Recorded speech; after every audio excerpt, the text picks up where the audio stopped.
Dès que Moïse était entré dans le tabernacle, la colonne de nuée descendait et se tenait à l'entrée du tabernacle. Et l'Éternel parlait à Moïse, face à face, comme un homme parle avec son ami. Exode 33, 9 à 11. Pendant l'absence prolongée de Moïse, Israël, privé de son conducteur, retourna à l'idolâtrie. C'est alors que Moïse fut amené à un acte d'abdication totale de lui-même.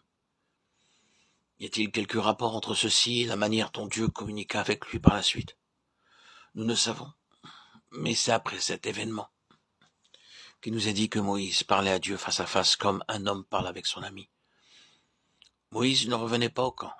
Or, il était le trait d'union entre le peuple d'Israël et Dieu.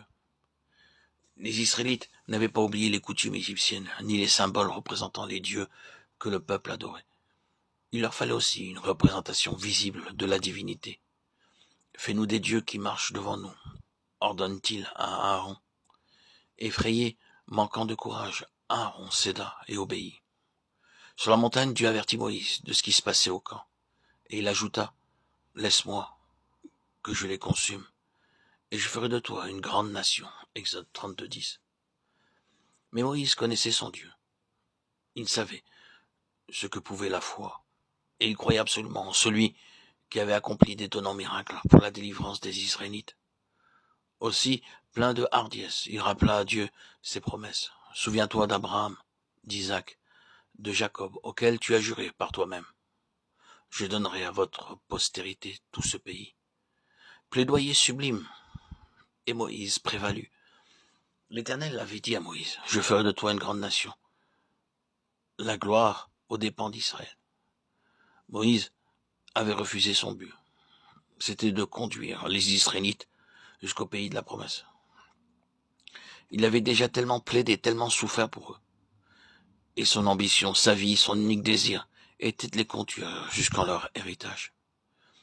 Il est impossible de prier avec ardeur pour les autres sans ressortir quelque chose des sentiments qui, sur le Sinaï, animèrent Moïse. Accepter de voir périr au désert cette multitude sortie d'Égypte au prix de tant de souffrances et garder malgré tout sur le chemin de Canaan. Moïse supplia donc l'Éternel. Il intercéda, lui rappela ses promesses, et Dieu se repentit du mal qu'il avait résolu. Alors Moïse se hâta de descendre, sachant qu'il lui fallait agir avec promptitude avant que s'exerçassent ses jugements de la présence même de Dieu.